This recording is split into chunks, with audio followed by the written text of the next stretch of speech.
Hi friends, I am Sweta Kaushal and today we are in conversation with young actor Avantika Dassani. Hi Avantika, Hi, how are you doing? good, good. How excited are you? Excited, nervous. I have butterflies in my stomach, my head, my brain everywhere. Your character, Riya Rajguru, is very creepy and twisted. Tell me what were the toughest parts for you? To say the least. uh, she's no, I've had so much fun with her. I think she's such an explosive character. She's so impulsive. She does things first and then figures out how to deal with it later. That's how I saw her. So I was really excited because that's very unlike me. I'm an overthinker. I am someone who likes to plan, and I'm very sensitive. I'm very emotional. Um, and that sense of emotionality in Ria, she also is, but it's very different.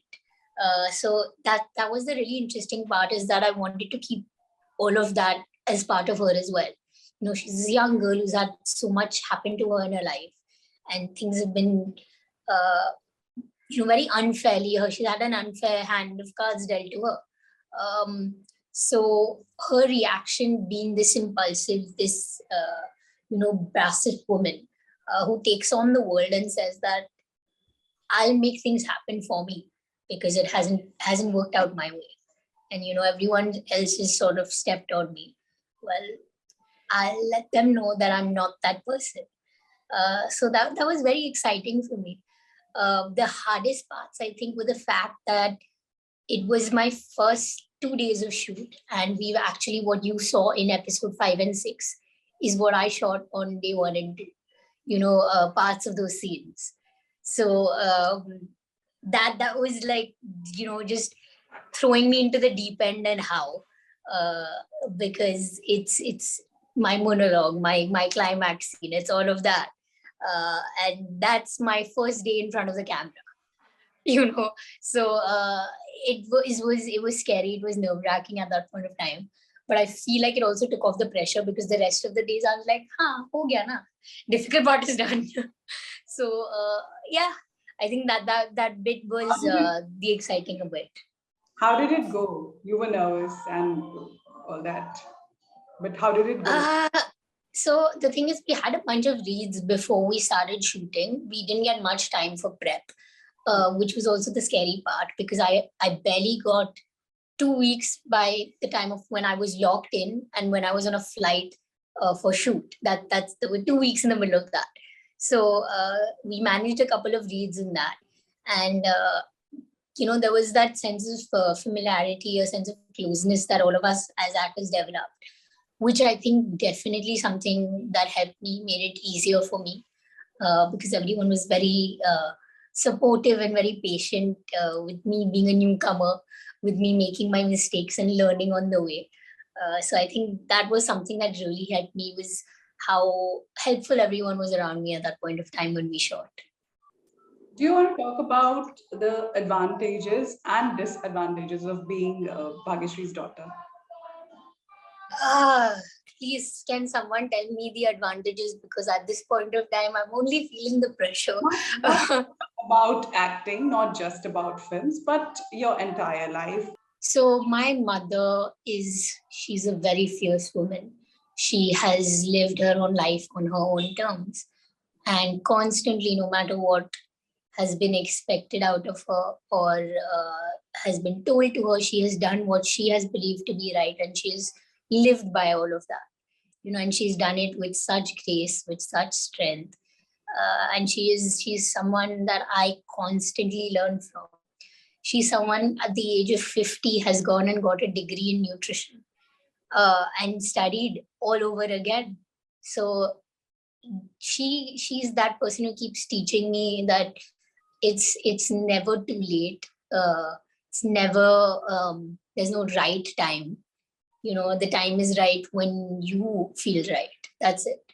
That's uh, I've been lucky to have her as my mother, as my the first person that I, as someone to look up to have that growing up and having that kind of a mentor or, someone that teaches you about life.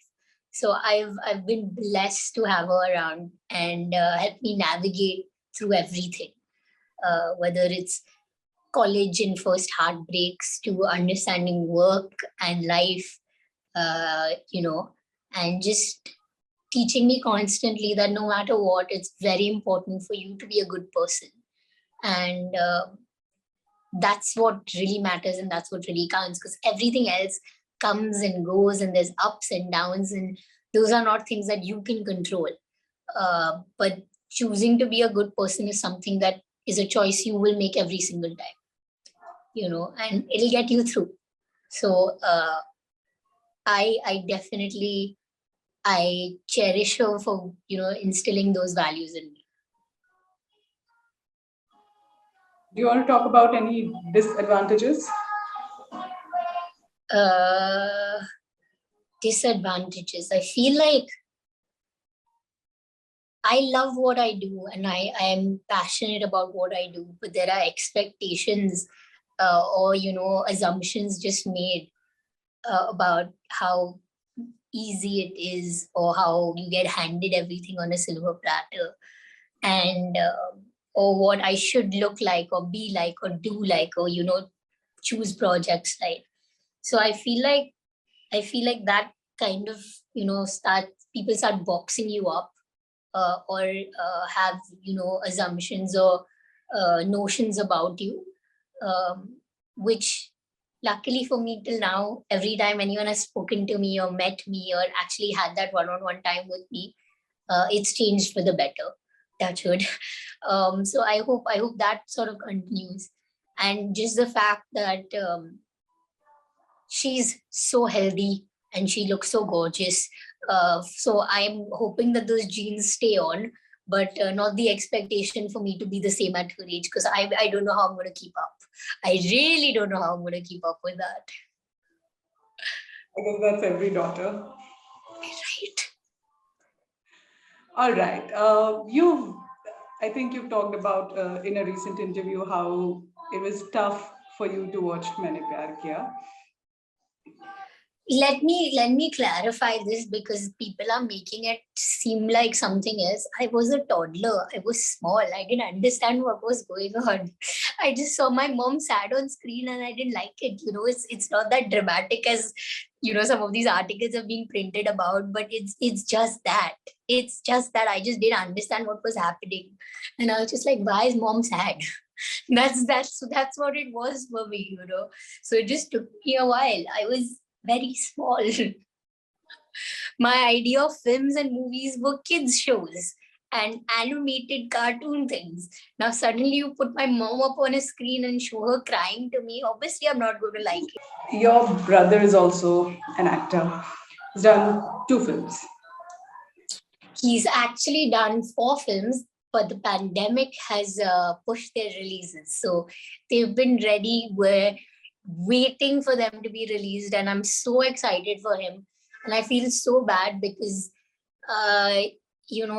these all were supposed to release like 1.5 years ago. So he was supposed to have 4 releases, one after the other. And it's just been very unfortunate that hasn't been able to happen for him. Right. So tell me, what are the things that you want to learn from your mother and your brother as an actor? Or you So I think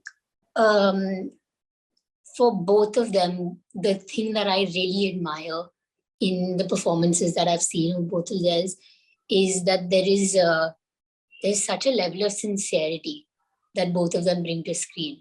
If you see mom as Suman, or you see my brother as Surya in Mat Kuda Nahi Hota, or as Sundareshwar in Meenakshi Sundareshwar.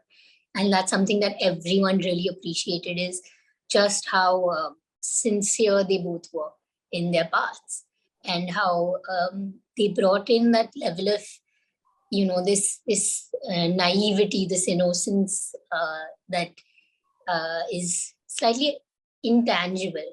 So I really like that about both their performances, and I really hope to be doing a part sometime in the future that allows me also to experiment with that. Ria's sense of innocence is very different. Her sense of she's innocent, she's naive in her own ways, but in a very, very different shade. You know, so yeah, that is something that I would love to try and test in the future. All right. What next for you after Mithya? So I am currently shooting for a Telugu film. It's called Ring. I cannot give you too many details about that yet because we're still shooting it. But again, the pandemic has delayed, and we've not been able to complete it on time because just the restrictions and someone unfortunately getting COVID or something or the other. But that's new in the pipeline for me.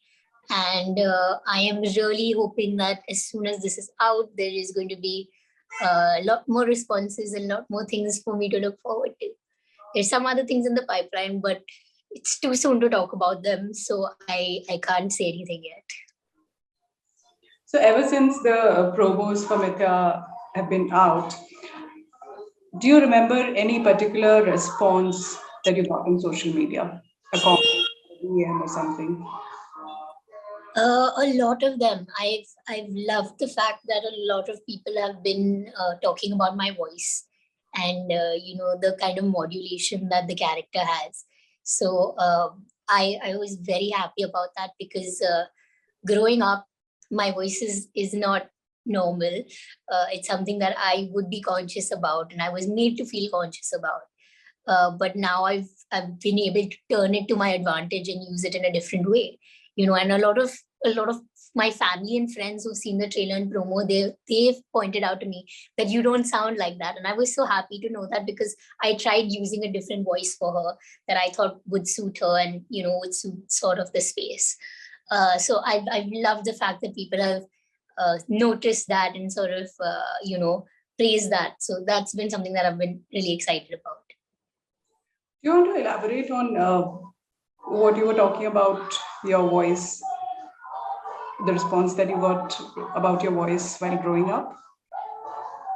No, it's just I don't have. It's a little husky voice. It's not your regular sweet melodious voice. Maybe it's distinctive, but it's something that I was made to feel conscious as a kid. That it sounds, it's in its own particular way or whatever it was. So yeah, I've had that a lot of people taunt me about it, and a lot of people make fun of me for it. But I mean, for me, it was the idea that this is what differentiates me. This is what makes me recognizable. It's something that you will always remember. Uh, and I love that. I love uh, being able to have that. But it did take me some time. It did take me a couple of years, obviously, when you're a teenager and you have that, you want to be as normal as everybody and you want to fit in. And anything that makes you stand out at that age just unfortunately makes you feel bad. And as you grow older, those are the things that you fall most in love with about yourself. So, yeah, as any other, you asked me about conventionality, there you go. Conventionality of going through that process just as anybody else does, trying to fit in and then understanding that's not what you were made for.